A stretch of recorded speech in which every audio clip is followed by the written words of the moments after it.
les vamos a regalar uno de estos. Ay, espero que no les deje el precio. No es adrede si les deje el precio. ¿Sí? Sí. Bueno, no importa, no importa. Es un pequeño documento.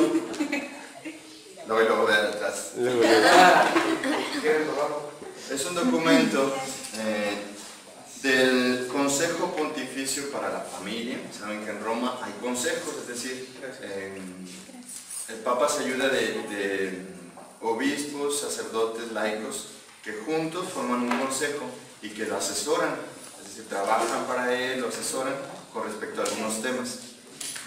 Y bien, este Consejo para la Familia hizo este documento muy bonito que lo vamos a utilizar mucho y ustedes terminarán de leerlo.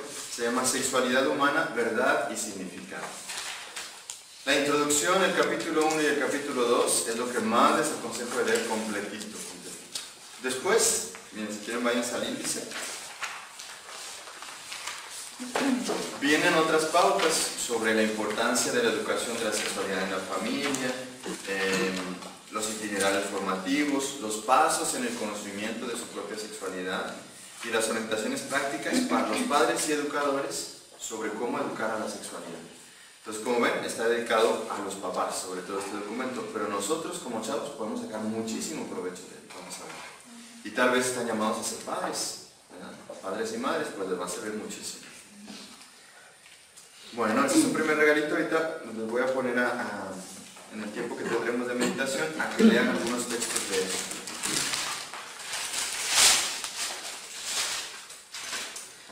Y también les voy a comenzar por presentarles una pequeña bibliografía, algunos libros que les aconsejo que son muy buenos para que lean sobre el tema, ¿no? Ya saben, el catecismo, en particular la parte que habla de las pasiones, la parte que habla de la moralidad, de los actos humanos. Es muy fácil buscar en el catecismo atrás el índice de sexualidad. Hay muchas referencias. Pues no les digo más, simplemente el catecismo.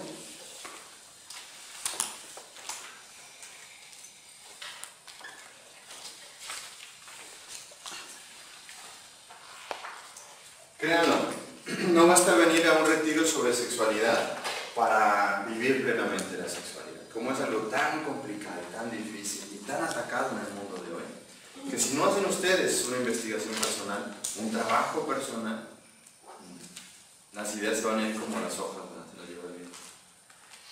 Si no, pues les aconsejo varios textos. Bueno, uno primero de nosotros, del padre Marie-Camille Philippe, En el corazón del amor.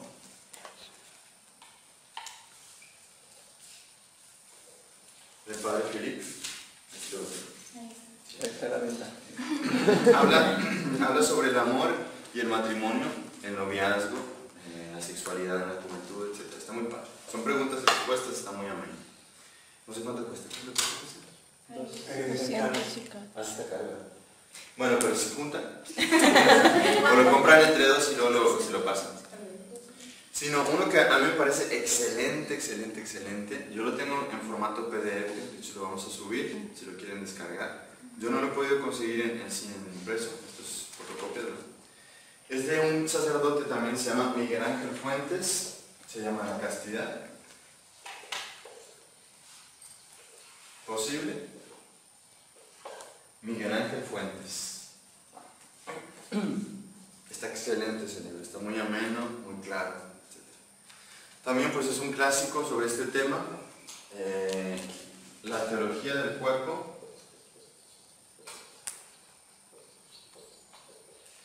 de Juan Pablo II. ¿Qué es eso? Pues es un conjunto de catequesis que hizo Juan Pablo II durante 3 años o más, algo así, hablando sobre la relación del hombre-mujer, etc. La sexualidad, el respeto del cuerpo, la fecundidad, etc. La del miércoles. Las del miércoles, sí. Pero si lo buscan así, teología del cuerpo, existen varias ediciones, no les digo más porque, se presentan de muchas maneras. Por ejemplo, esta son 3 tomos, pero hay otras donde están uno solo. Como quiera los voy a dejar aquí para que le echen un ojo, etc. Hay un libro de Cantalamessa que habla más, es cierto, no se llama así el libro, se llama Cantalamessa, es el autor, Raniero Cantalamessa, se llama Virginidad.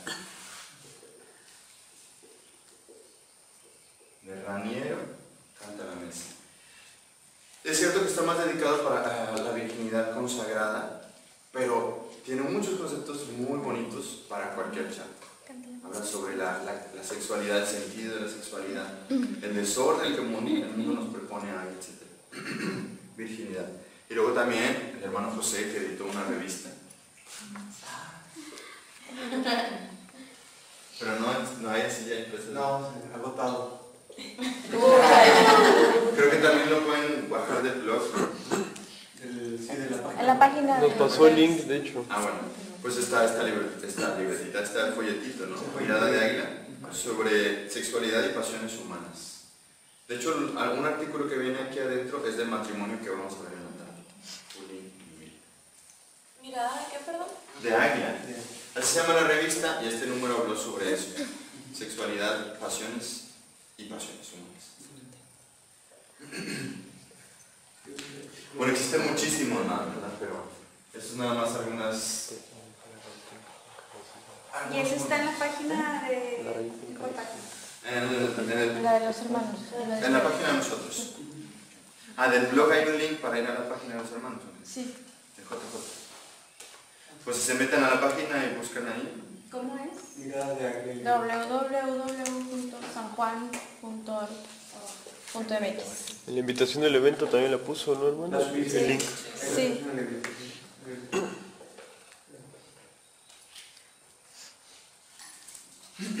Estas catequesis también las pueden bajar de internet también. Pero está práctico tenerlo en libro porque así te permite subrayar, ver, ubicar. Bueno.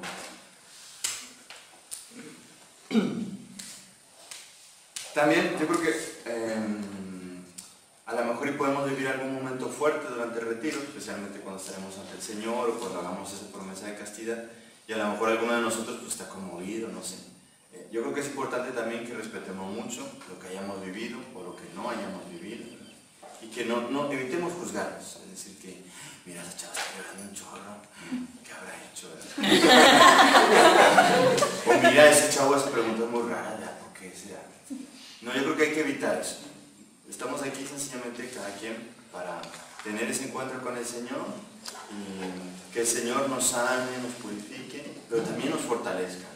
Entonces, yo creo que todos estamos de acuerdo, no se trata de juzgar a nadie. Si alguien está llorando, pues bueno, pedimos por él, se acabó. Si alguien no preguntó nada en todo el retiro, no habló, apenas supimos su nombre, bueno, está bien. No se trata de juzgarnos ni de obligarnos a ver, ¿tú qué hiciste o qué no has hecho? No se trata de eso. Yo creo que es importante que lo digamos, sí, es obvio, pero está bien que lo digamos, yo creo. Muy bien, pues entonces vamos a entrar en materia, si quieren. Y me gustaría para eso, bueno, tengo un poco de desorden ahí en mis notas, pero a ver qué pasa. ¿Ya está grabando eso? ¿Cómo recortar esa parte? No se por ahí. Hola. Bueno, pues me gustaría que comenzáramos por un pasaje de la Biblia. ¿Traes Biblia?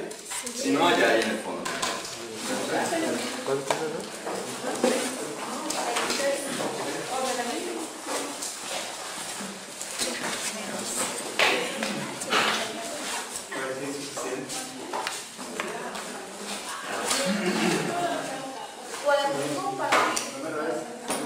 Pues sí.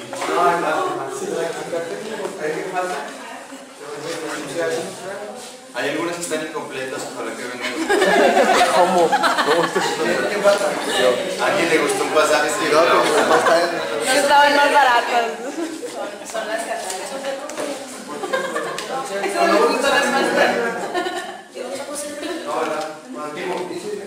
No, vamos a leer Génesis, pero... Vamos a ver las cartas de San Pablo. Comunico su Biblia. Si hubieras agarrado la de allá, Moni. Era la mía. Es que la hoja estaba deshojada. Mira. Parece mi pilazo.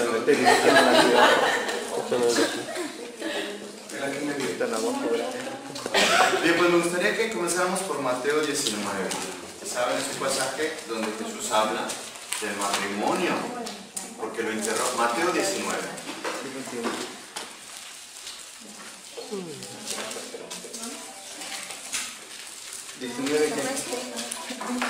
Mateo 19:1. Vamos a empezar Mateo 19, 1. Esa es la página. ¿Capítulo qué? 19:1. Entonces es un pasaje donde los fariseos interrogan a Jesús sobre el sentido del matrimonio, ¿verdad? Y le empiezan a decir, oye, pues si pones esa regla está muy difícil casarse, ¿por qué nos casamos? ¿Verdad?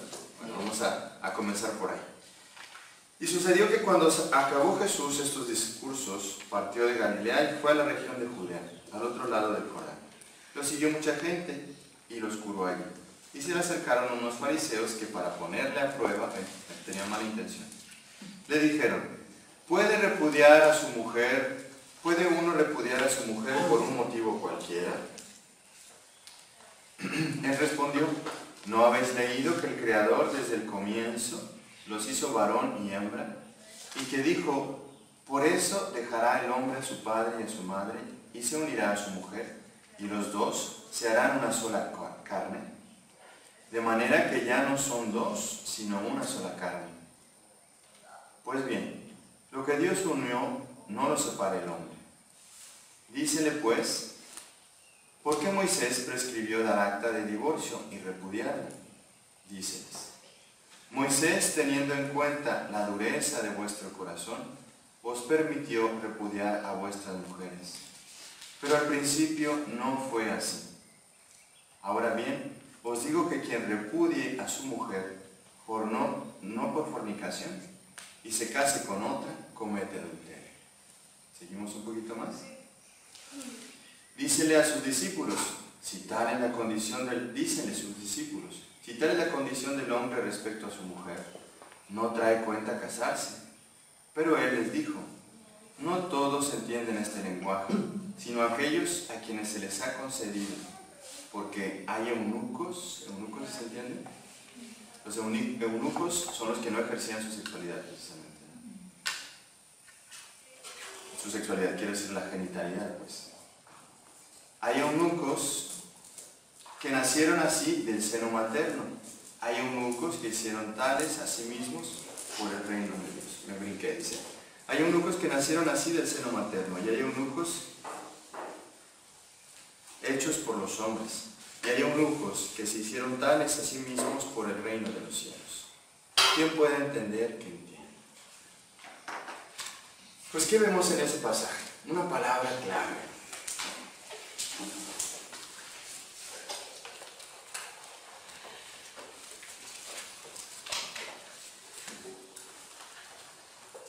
Estos fariseos querían poner a prueba a Jesús, contradiciendo lo que él pudiera decir contra lo que se decía en la ley.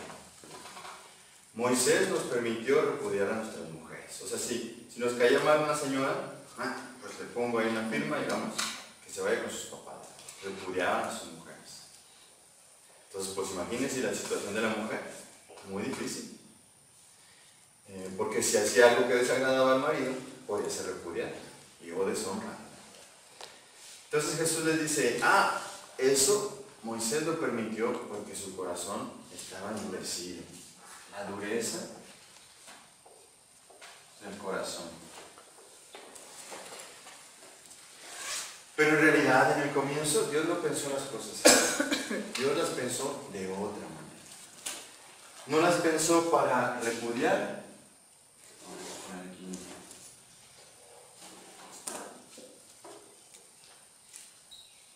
Dios no pensó las cosas como control Z de la computadora, copiar, pegar, ¿no? Regresar para atrás, ¿no? Sino para la fidelidad, para la estabilidad. Y fidelidad quiere decir único. ¿Estamos de acuerdo?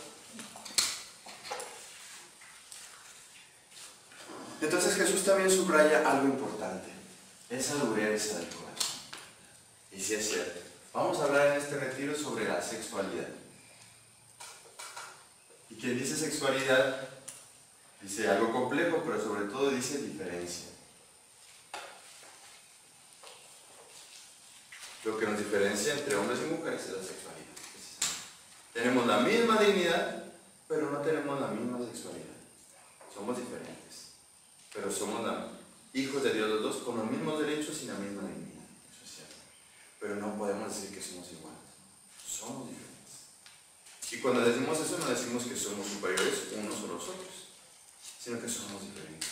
Y esa diferencia de Dios, esa diferencia a los ojos de Dios es buena, es obra de Dios.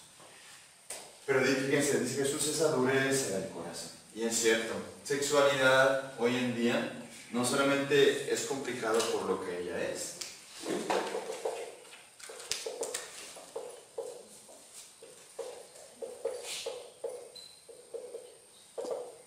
La finalidad de nuestro cuerpo, pues participando de lo que participan los animales y las plantas, la reproducción. No es la única finalidad, pero es una finalidad muy presente. Nuestro cuerpo está diseñado para poder engendrar a otros seres humanos. No para lo único, vamos a ver, pero también para eso, es parte integrante de lo que somos. Entonces, una cosa que ya es muy difícil. Algo difícil. Estamos hechos para engendrar. Otra cosa. Ligado a la sexualidad está un placer muy fuerte. Sí, es cierto, el placer sexual es uno de los placeres más fuertes que tenemos. Y aparte es un placer que está ligado a nuestro cuerpo, a todo lo que somos. Sexualidad no es lo mismo que genitalidad. Sexualidad tampoco es lo mismo que lujuria. La sexualidad implica todo lo que somos. Por eso, los hermanos, sin ejercer la genitalidad ni la lujuria, pues podemos ser plenamente hombres. Por eso las religiosas que no se casan pueden ser plenamente mujeres, porque la sexualidad está integrada en su persona. Eso lo vamos a ver en la otra plática. Como la castidad finalmente va a ser eso, integrar la sexualidad en todo lo que somos nosotros. Entonces, a través de la sexualidad, Dios nos hace diferentes. ¿Y para qué Dios diferencia? Acuérdense, siempre para la fecundidad.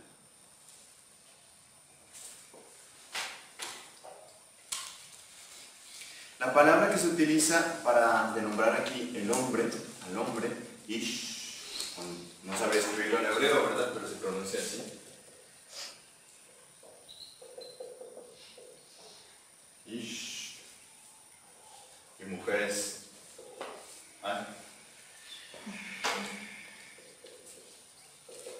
Isha.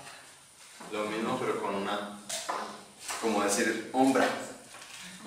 Hombre, hombra. Entonces dice varón. Varona. Varón, varona. Sí, además. ¿Dice varón? No, escribe varón. Varona. Porque es la misma palabra, nada más que femenino, ¿no? Pues ahí da a entender también Dios. Hay algo que es igual, pero de otra manera, ¿no? Misma dignidad, diferencia de sexo. Entonces, Dios separa siempre para la fecundidad. ¿Por qué creó Dios al hombre y la mujer? Para que haya fecundidad, no solamente corporal, sino también espiritual. Vamos a ver, somos muy distintos en lo que somos, en la manera de actuar. Bueno.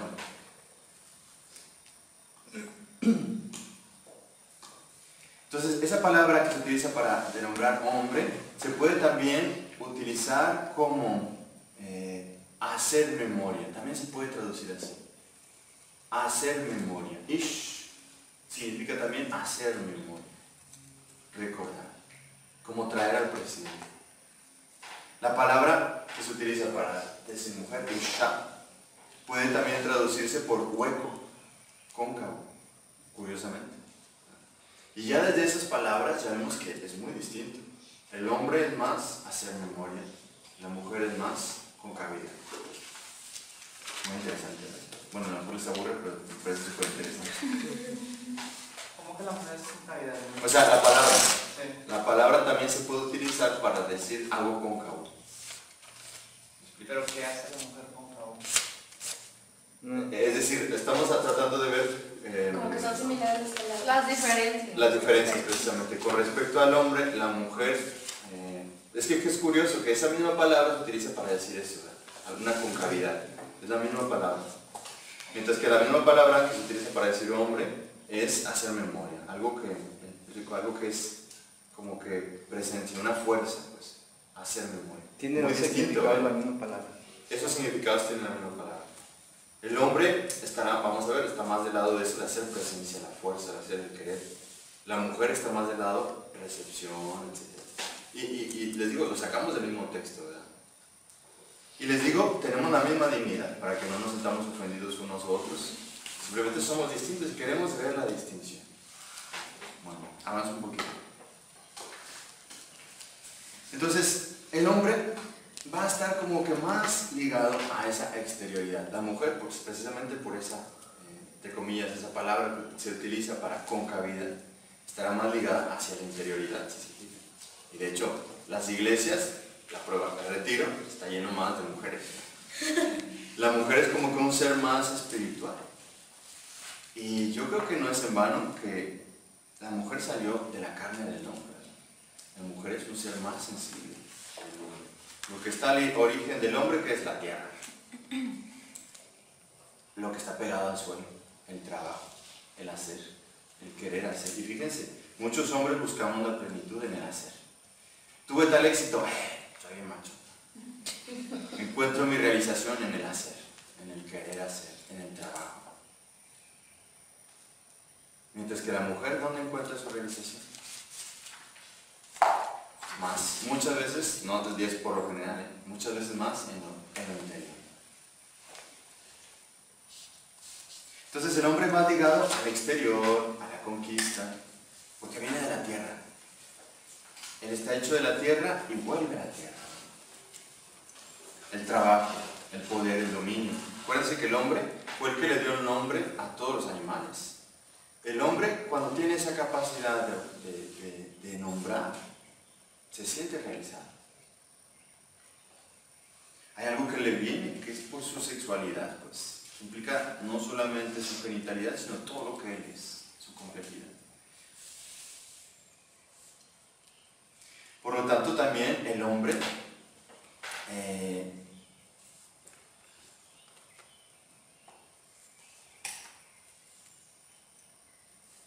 como que tiene para la mujer, con respecto a la mujer, esa capacidad de darle existencia. ¿Qué quiero decir por eso? Es decir, vemos que en este relato Adán es el que nombra. Cuando lo nombra es como si tuviera una existencia. Tú de lo desconocido ahora te vas a llamar dinosaurio o brontosaurio. Tú ahora te vas a llamar canguro. A ver, como el hombre no lo crea, lo creó Dios, pero al darle ese nombre, como que lo trae a la existencia. Y muchas veces la mujer busca eso en el hombre. Por eso siempre está diciendo, dime que me quieres, ¿me quieres? ¿Me quieres? ¿A poco no? ¿A poco no? Muchas veces para la mujer es bien importante, para la sexualidad femenina, que el hombre no nombre lo que ella es. ¿Vale mucho para ti? Bueno, eso es más para la chiquilla de secundaria, ¿verdad? Que ponen una hojita, escoge una respuesta, ¿soy tu amiga, tu novia? El hombre para la mujer, con respecto a la mujer busca mucho eso en el hombre, esa capacidad de nombrar, porque ella siente que nombrando el hombre como que trae la existencia. Bueno, igual pueden estar de acuerdo conmigo, pero vamos a discutir. No, sí es cierto. Sí es cierto, ¿eh? Sí. ¿Les puedo dar un ejemplo muy rápido? Sí. Bueno, por ejemplo, con mi novia, si yo le digo, ay mi amor, no sé chiflada. O sea, para ella que yo le diga chiflada, es así como, ¿cómo me dijiste chiflada? Y si a mí me dice chiflado, está bien, güey. ¿Bien qué? Córtale.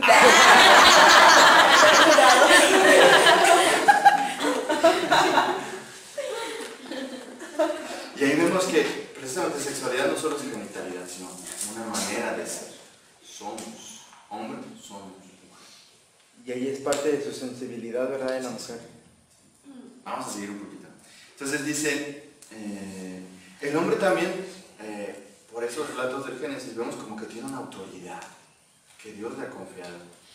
Por esa primacía, si es cierto, creó primero al hombre y del hombre a la mujer, según este segundo relato. Sabemos que es un relato que dice la verdad, pero la dice de una manera de imagen.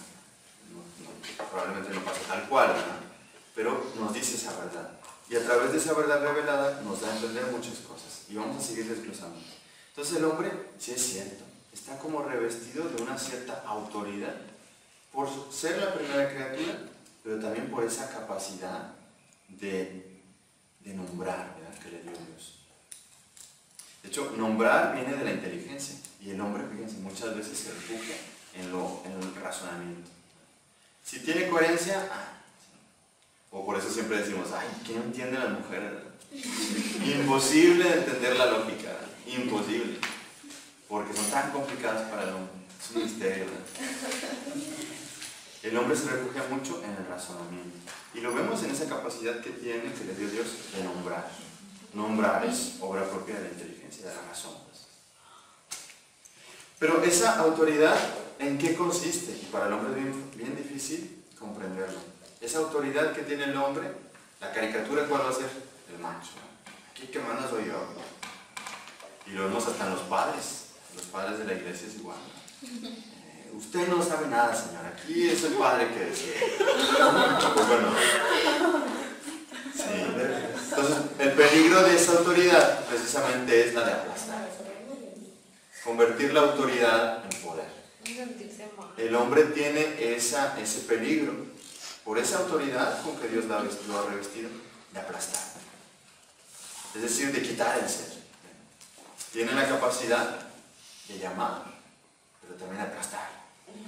Y el hombre muchas veces está tentado por eso, dominar, más que tener autoridad. Y autoridad, ¿saben lo que quiere decir? Viene otra palabra en latín que es augere, y que quiere decir hacer crecer. ¿Autoridad qué es? La autoridad del hombre, hacer crecer. Hacer crecer teniendo paciencia, ¿verdad? Si quiero hacer crecer una plantita, si la arranco, pues la voy a matar. Hacer crecer es favorecer que vaya a su ritmo, ¿verdad? Cuidarla, etc. Si quiero hacer que crezca el rosal, lo voy a acabar rompiendo, ¿verdad? La autoridad del hombre es una realidad, pero muchas veces está muy mal entendida. Se complica. Por lo tanto, también decíamos, acuérdense, el hombre, antes de que Eva fuera creada, el hombre recibió un mandato de Dios. El hombre será entonces guardián de la vida.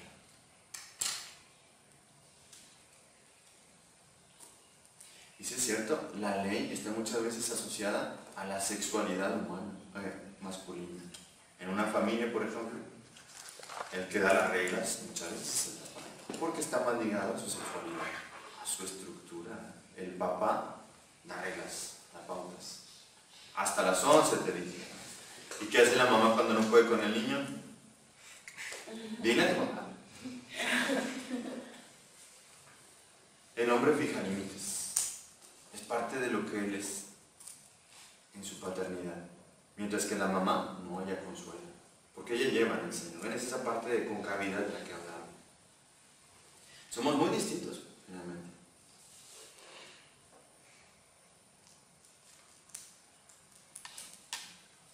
Entonces, cuando el hombre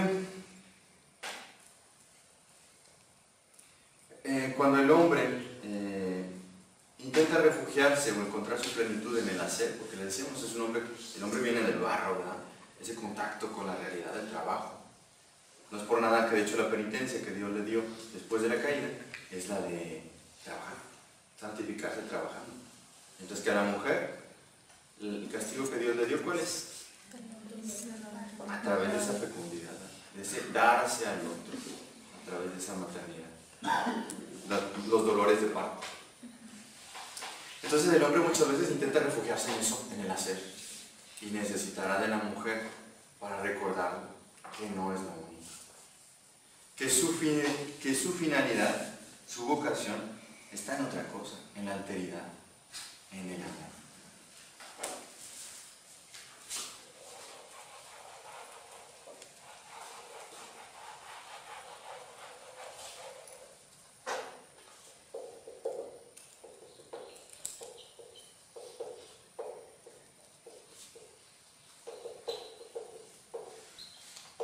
Es decir, esa ayuda que Dios le dio al hombre para qué es finalmente? ¿Para que se ponga a chambear? No. ¿Para qué? Para que redescubra su vocación al amor. Así, el hombre a través de eso, ese éxtasis que va a tener cuando ve a la mujer, va a, ¡ah! ¡Wow! A través de ese éxtasis va a redescubrir su vocación al amor, es decir, a la donación de alguien más. Y entonces entra en el movimiento de Dios, que es un movimiento trinitario, un movimiento de amor. El hombre es la ayuda que Dios le dio al hombre a través de la mujer. ¿Para qué era? No para que sacara más producto de la tierra, ¿verdad? No para que fuera su esclava, sino para recordarle al hombre esa finalidad del amor. Y que juntos encuentren esa finalidad. Esa es una palabra clave. La finalidad por la que Dios creó al hombre y la mujer, pues es el amor. ¿Y el amor qué es? El misterio de la Trinidad. Dios mismo. Esa ayuda de Dios es para que el hombre y la mujer juntos descubran esa vocación con lo que han sido hechos. Esa diferencia, esa sexualidad diferenciada, ¿para qué va a ser? Para que redescubran el amor. Ahí vamos viendo que la sexualidad en el fondo es para amor. Y solo para amor.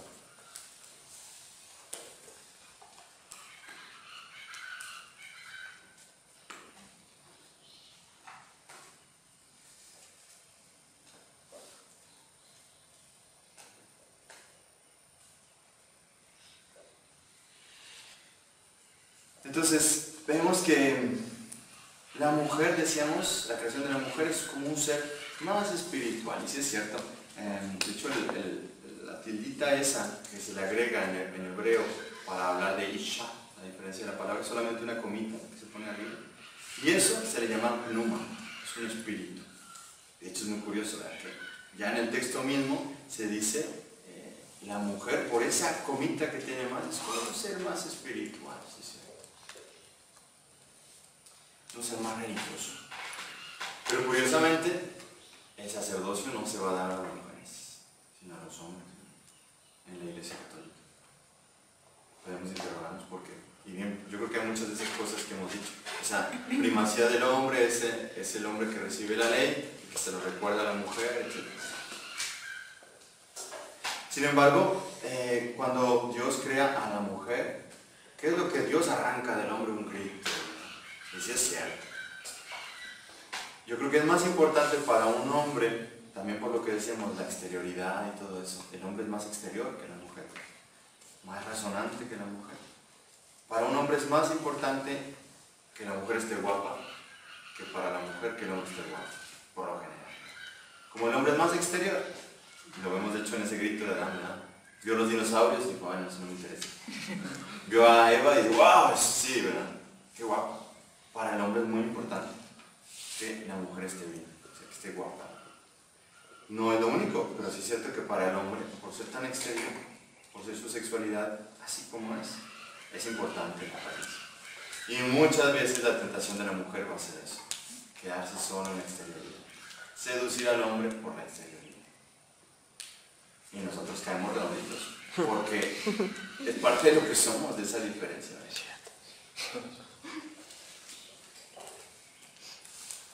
Para un esposo es importante que su esposa esté guapa. Recuerden, chicas.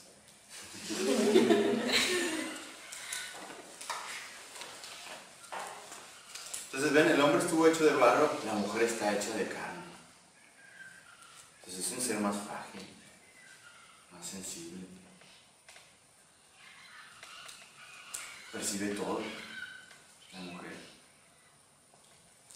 Pero también el combate de la mujer pues va a ser distinto, ¿verdad? El combate del hombre muchas veces quedarse en el hacer, en el trabajo, en la eficacia. Perder la finalidad en la eficacia. De hecho, por eso, para un hombre no trabajar es terrible. No encontrar trabajo es desastroso.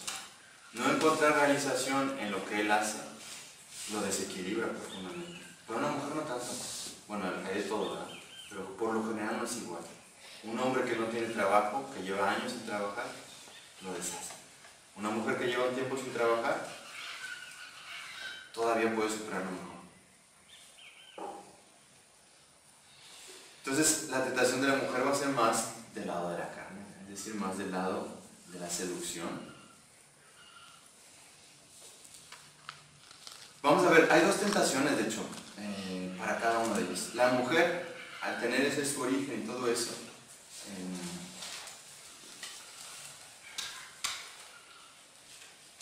va a ser como una de esas primeras tentaciones para la mujer, es la de querer dominar al hombre a través de la concupiscencia, a través de la exterioridad.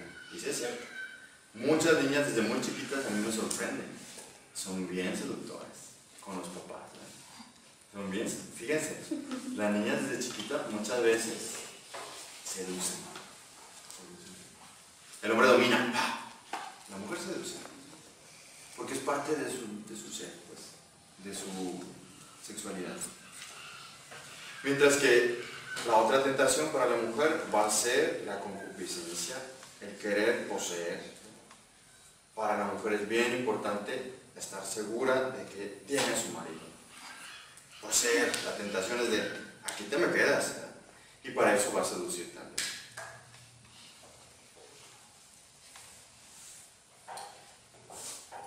Mientras que las tentaciones del hombre, una va a ser la de, una la que habíamos dicho, la de dominar. La contraria sería la de abnegar, es decir, no acepto ninguna responsabilidad. Y vemos, lo que desestructura más un hombre es eso, no haber aprendido a ser responsable.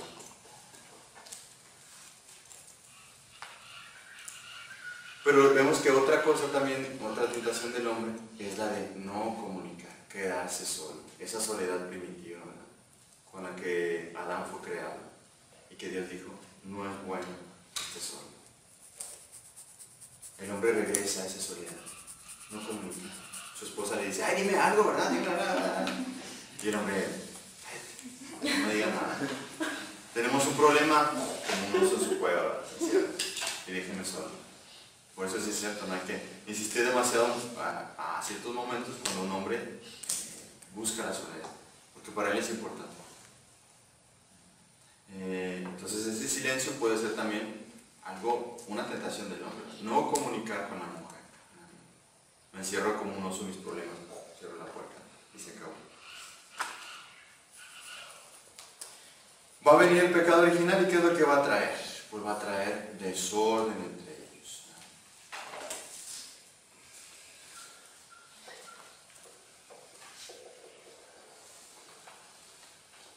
Tres consecuencias del pecado: que hubo vergüenza,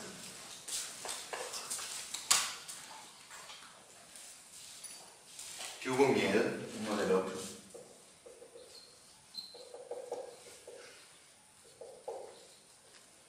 vergüenza y desconfianza, miedo entre ellos. Ya el hombre no confía tan fácil en la mujer, y la mujer tampoco tan fácil en el hombre, ni en Dios.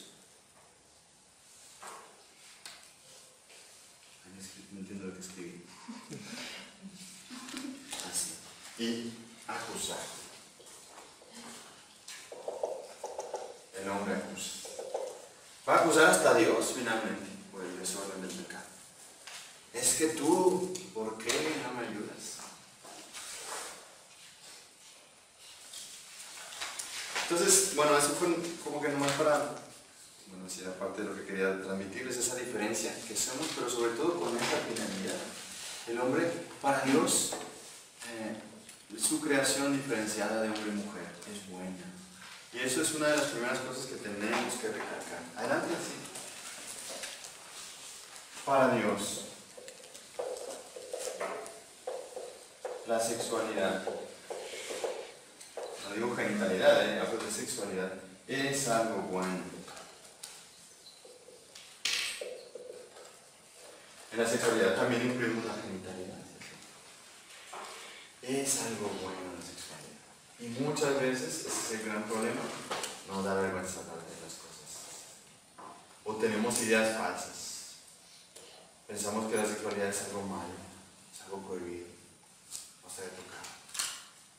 No estoy hablando del ejercicio de la sexualidad, estoy hablando de la sexualidad misma. es una obra de Dios y tiene un fin noble. Nada malo viene de Dios. La finalidad con la que Dios ha hecho eso es con un fin noble. ¿Cuál es? La sexualidad mal vivida me repliega. La sexualidad bien vivida me lleva hacia el otro. Y me lleva hacia el otro en una donación. Donación, recepción. Y acuérdense lo que decíamos. Dios en un principio creó al hombre para que deje a su familia y se una a su mujer y sean una sola carne. Una sola carne. Una sola.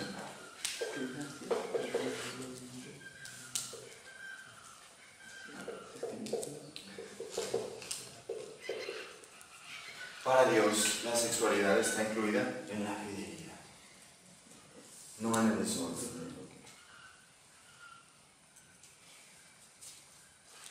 Dios ha creado un hombre para una sola mujer. Dios ha creado una mujer para un solo hombre. Ese es el plan con el que Dios ha hecho la realidad. ¿Qué nos dice el mundo de ahora? Ahorita en la comida van a tener chance de hacer ese ejercicio. ¿Qué me dice el mundo de ahora con respecto a todas estas verdades? Hay muchas mentiras en el mundo de hoy. Y que vamos a intentar despistarlas, vamos a descifrarlas, para que se ayuden unos a otros entre ustedes. La sexualidad entonces se vuelve humana. Humana.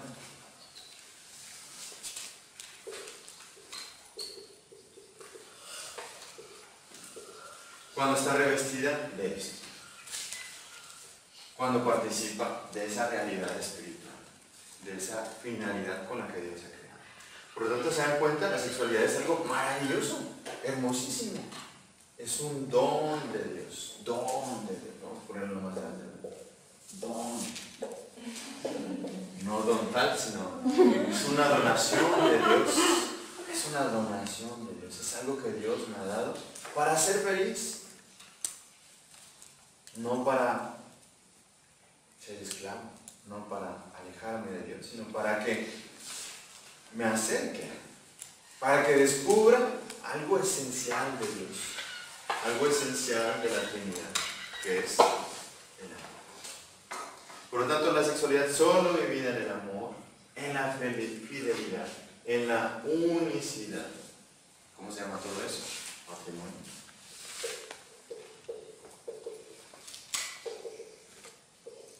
Solo así el amor puede encontrar, la sexualidad puede encontrar su vocación primera. Solo así puede encontrar su vocación primera. Si no, es el pecado, el desorden que entra. Y la consecuencia, venganza, miedo a Dios, miedo a mí mismo, miedo al mejor, miedo a vergüenza, de la acusación. Es que tú.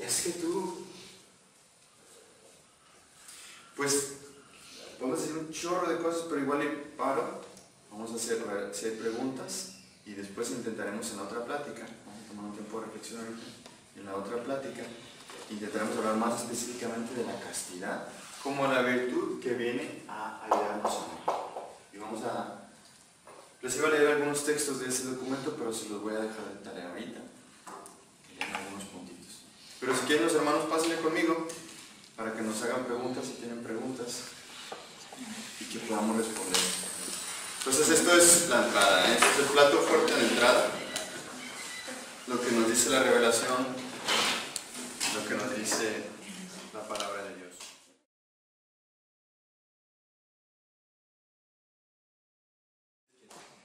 Preguntas, igual a lo mejor esto suscitó en ustedes otras cosas. Es evidente, dan dos pláticas, no vamos a abarcarlo todo, pero intentamos dar los grandes ejes.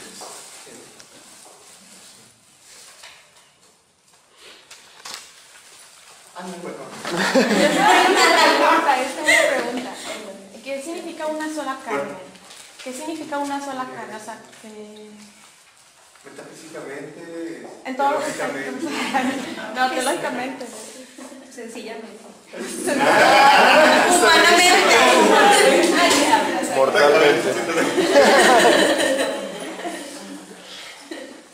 Una sola carne. Sencillamente. Entonces la de sencillamente. Sí, por favor. Sí, porque todo eso me Pues metafísicamente no, ¿verdad? Ni el bebé con su mamá son una sola carne. Precisamente el ser vivo se diferencia del otro, ¿verdad? Sí. Se diferencia. Pero ¿por qué la palabra es una sola carne?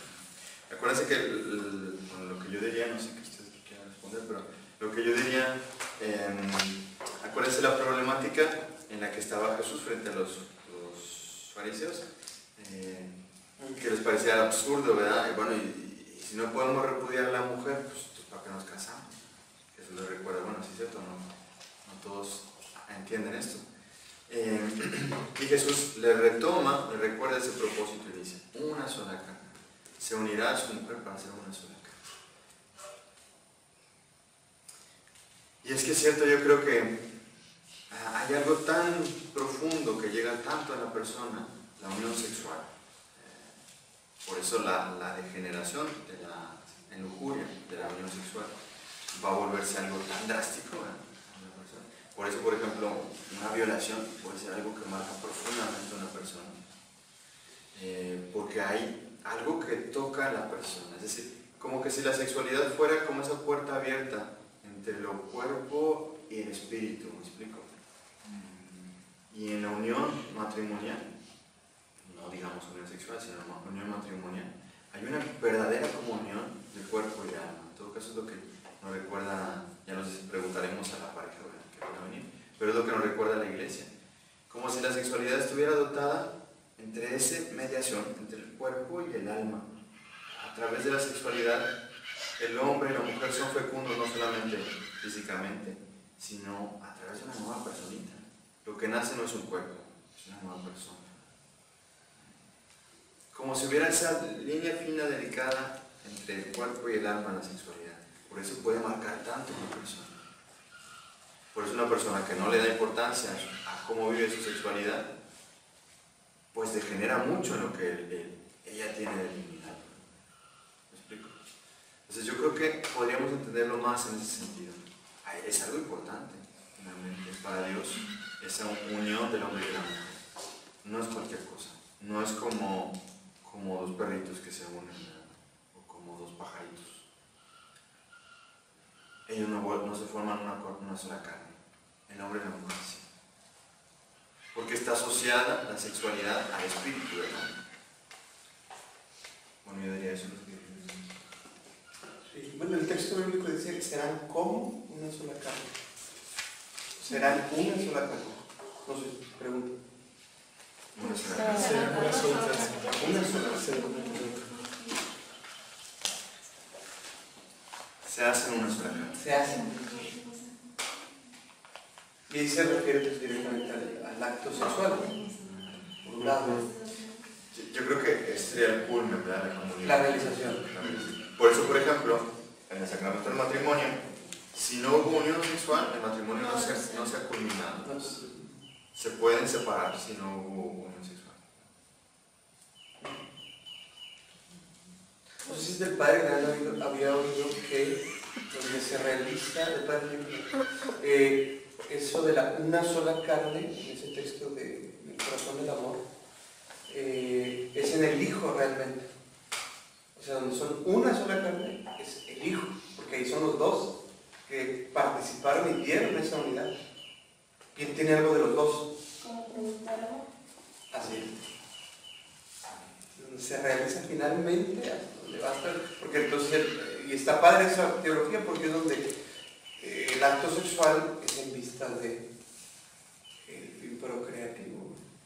La realización de una sola carne es el Hijo, no el acto sexual como tal.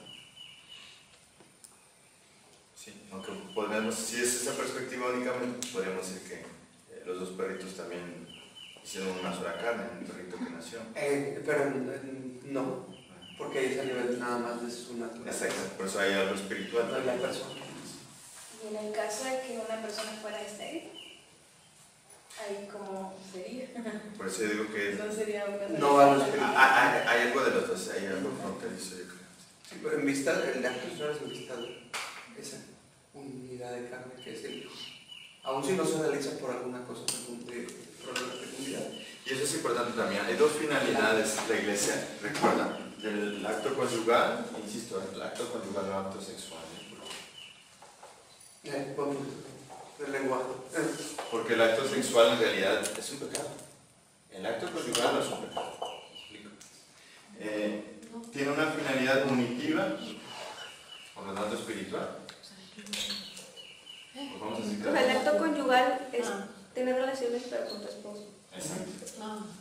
Y el acto sexual es antes del matrimonio. Es que no, después de un contexto puedes caer en acto sexual sexual cuando estás en matrimonio, ¿no? Sí, pero entonces sería un acto conyugal. No, pero... Un acto sexual. Acto sexual fuera del momento de... ¿No entienden? Es decir, que como Dios ha creado la sexualidad para el matrimonio, en realidad el verdadero nombre del acto sexual es el acto conyugal. Porque aquí se subraya el hecho que está dentro de un matrimonio.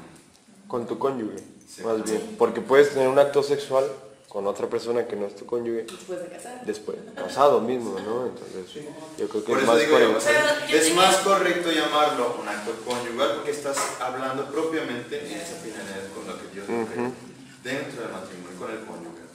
Es un acto sexual, el acto conyugal es un acto sexual, pero al decir conyugal estás subrayando el hecho que es dentro del matrimonio. ¿Me explico? ¿Ya se Tenía entiende? entendido que si dentro del matrimonio tenías así también actividad sexual, sin alguno de esos dos fines se volvía un acto sexual en vez de Sí. conyugal. De hecho, y también caía en el pecado. Lo van a leer, sí.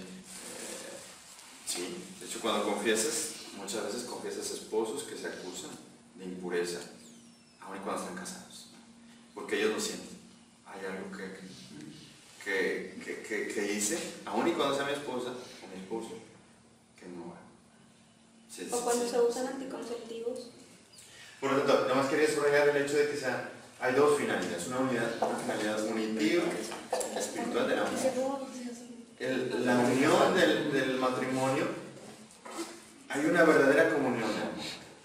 Por eso les decía, si se hace con esta finalidad de amor dentro del matrimonio, se respeta plenamente y se vive plenamente el acto sexual.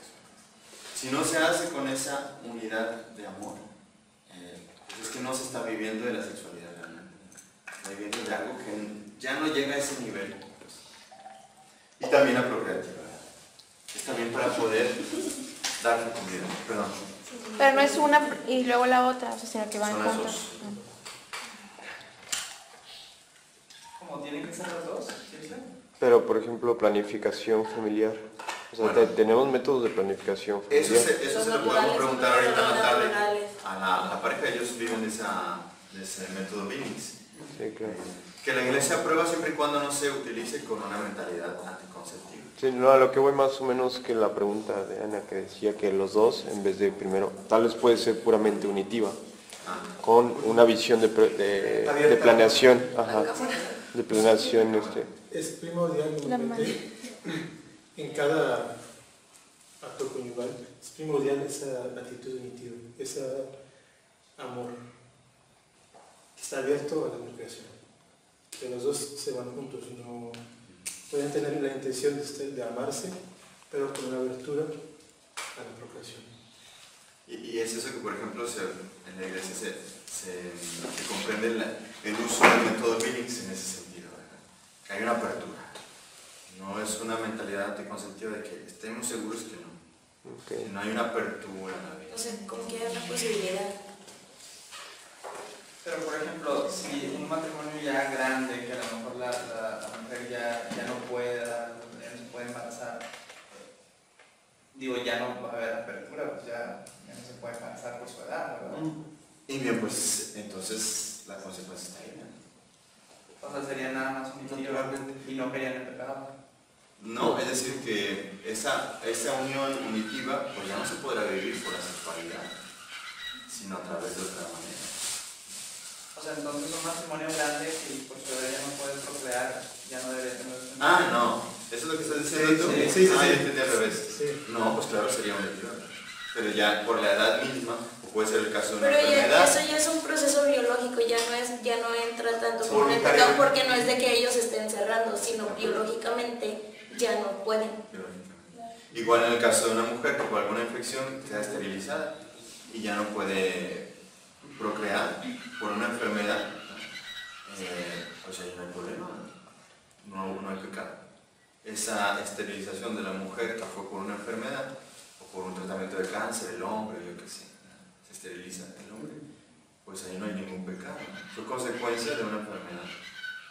Y claro que puede haber uniones sexuales, claro que sí, siempre y cuando se practique en ese sentido, que haya algo humano en esa unión sexual, en esa unión conyugal. Luego hay milagros, ya ves. ¿Qué? Luego hay milagros, ya ves.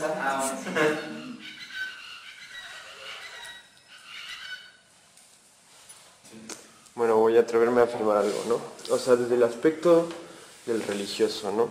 Se podría decir que la sexualidad se puede vivir con la finalidad del amor, un amor trinitario, el amor a Dios, pero a lo que va mi pregunta, todo esto es el hecho de, ¿se puede llegar a ser independiente, después de haber descubierto ese amor, independiente del sexo opuesto, ya sea religiosa, religioso, o se tiene que, o la naturaleza del hombre como religioso o religiosa, siguen estando vinculados y debe haber esa comunicación o esa... Sí, pues ¿cómo responder?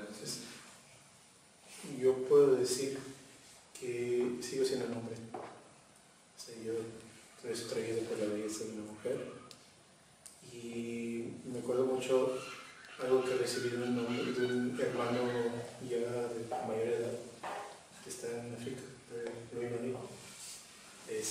Nos dijo totalmente a todos los hermanos jóvenes, hay un aspecto muy penible.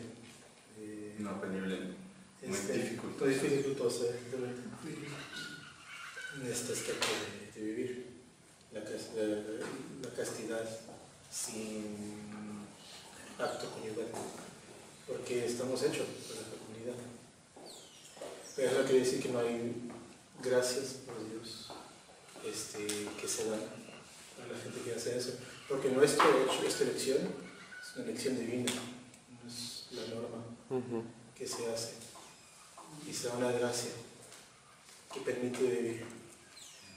Aún también me gustó mucho que el Padre desarrolló esa diferencia, porque esa diferencia nos acompaña toda la vida. No es decir que porque no tengo contacto, acto seco conyugal, que no debo tener contacto con mujeres.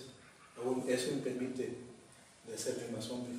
Si no me pongo en contacto con las mujeres, es un peligro, porque no permite mi propio desarrollo como hombre. Sí, era lo que iba, por ejemplo, el ermitaño que busca alejarse completamente de la sociedad. Pero porque es su vocación, es dentro de su vocación. Pero entonces se podría decir que esa vocación no la permite ser plenamente hombre o plenamente mujer. Sí, porque viene de Dios. Si es una vocación que viene de Dios, que Dios la está invitando y que la acepta, pues no solamente está esa gracia, sino que hay una sobreelevación. De hecho, fíjate, Dios da al hombre la sexualidad, pero le dice de cierta manera. Nuevamente, la virginidad sería el estado normal de todo cristiano, de toda persona, hasta antes del matrimonio. La castidad sería el estado normal, según este plan de Dios, de todo cristiano. Entonces, Dios te da algo, pero te dice, vívelo de cierta manera. Bien, pues tú perpetúas este estado de vida para una finalidad aún más espiritual que esa unión con la mujer, es decir, una consagración total a Dios, al servicio del Evangelio, pues no lo estás suprimiendo, sino que estás sobrelevando esa sexualidad, pues, esa finalidad primera con la que Dios te dio.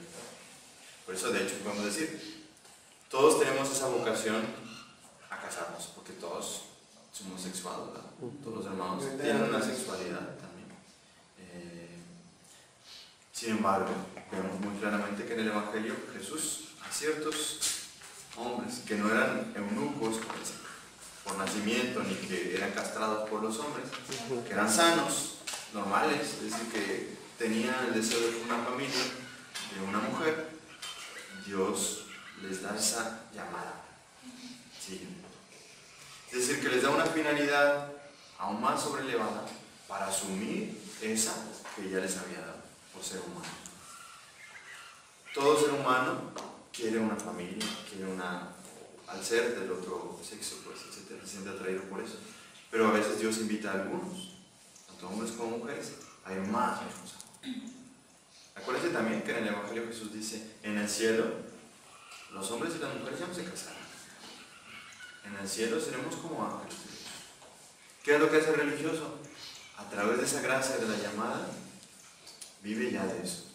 Adelante al cielo. ¿Por qué? Porque descubrió una persona que lo vale todo. Dios. Descubrió ese llamado. Por eso es algo del amor, ¿no? Es algo que no se puede comprender sin el amor. Sin amor a Dios, sobre todas las cosas, no se puede. Por eso dice Jesús en el Evangelio, no todos pueden comprender eso. Y vamos a ver ahorita en la siguiente plática que la castidad es una exigencia no solo para el religioso, sino para todo cristiano. Por eso los que van a hacer esta promesa, no se preocupen, es lo normal. No van a prometer nada de algo extraordinario. Van a prometer, y a través de esa promesa, a pedirle a Dios que les ayude a realizar lo que Él les está pidiendo. Hay 2 mandamientos de Dios, de los 10, que hablan sobre eso. 2 mandamientos, o sea, una quinta parte de la ley de Dios habla sobre eso. Entonces, no se preocupen, no es algo extraordinariamente anormal, sino más bien algo muy normal.